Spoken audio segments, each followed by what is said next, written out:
Hey everybody, I'm Matt Hill. I'm in Tulsa, Oklahoma at the AAPG conference, and I'm getting to introduce people that I meet to you out there. This is Lee Krystinik with Equus Energy Partners. Lee is the past president of the AAPG, and I just wanted to introduce him to you. Lee, how'd you get into this industry? I got into the industry a long time ago now, but started out when I was a kid in third grade. We went out and looked and found a fossil. Later on, we went, this is down in Dallas-Fort Worth area. It's flat, it's broad, there's like nothing there.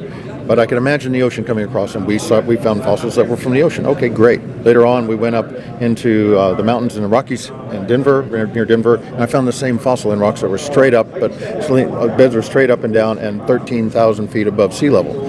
That told me that the world was a very different place back then, and I've been looking at why the world was that way ever since. That's what got me into rocks. Wow. And somewhere along the way, you discovered there was oil and gas in those rocks. And I found out there was oil and gas in the rocks, and there was money to be made, and there's an opportunity to keep the lights on for all of us in America.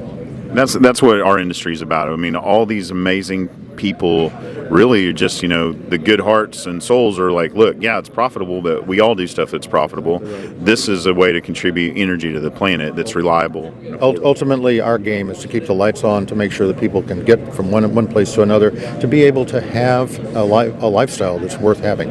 Yeah, I like being in the woods, but I like my camping gear in the woods. I couldn't agree more with that. Yeah, it's right now. If we were to turn off all of America's energy, 100%, and all of us went back to living in the trees once again, the impact on climate would be about 0.14 degrees centigrade in the year 2100. Nope, I'm good. Let's see. I'll stay warm, I guess. You're here to give a talk on environment and climate change. What's that talk and what it's about? Well, the bottom line on the talk is that if we look at the basic data, I don't claim to be a climate scientist, and when you do get into somebody else's science, you run the risk of misinterpreting what's going on. But what I can do is I can look at a simple XY plot, X meaning frequency of something or intensity of something, and looking across at being able to see, here's what it did in 1800, here's what it did in 1900, here's what it's doing now. And if we look at that with regard to hurricanes, what we're seeing is, in general, a decrease or relatively flat behavior on the average hurricane. Hurricane maximum size intensity is not increasing. And the same thing can be said for tornadoes, for floods, for rains, for almost all the things we hear. Heat waves. The biggest heat wave we've had was during the Dust Bowl era, within the 140 or so year of recorded history we have for climate. So the bottom line is that a lot of what we hear in the news is good for clickbait for the news, but it's not necessarily accurate relative to the actual data itself. And I'm taking that data from NOAA, from NASA, from good governmental sources.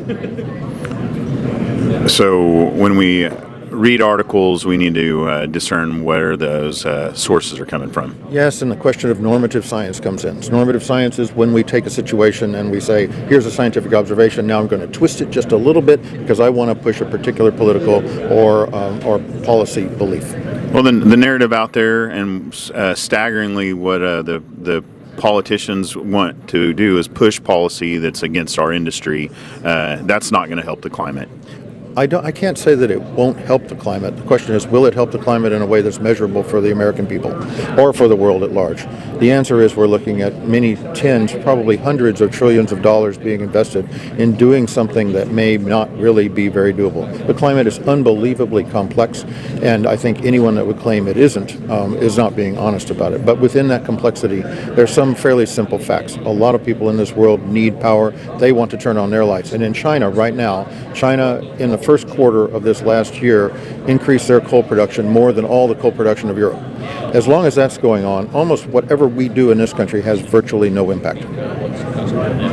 Yeah, I mean, we can add our brains to the mixture, and that's about it. And we're not going to push back against a population that wants energy as much as they do.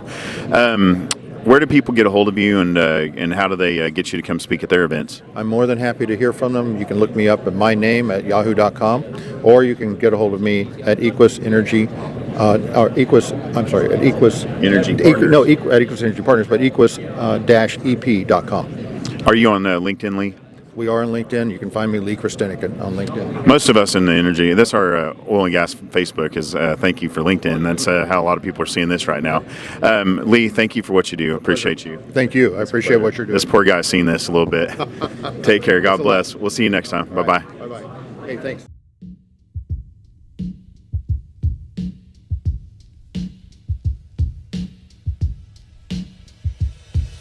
They carry tiny hammers, they're chipping at the crust. Like a John Fontaine novel, they're inclined to ask the dust. Converging on the continents, they're fearless and they're brave. They're cruising down through canyons and exploring every cave, uncovering the mysteries of the planet's history.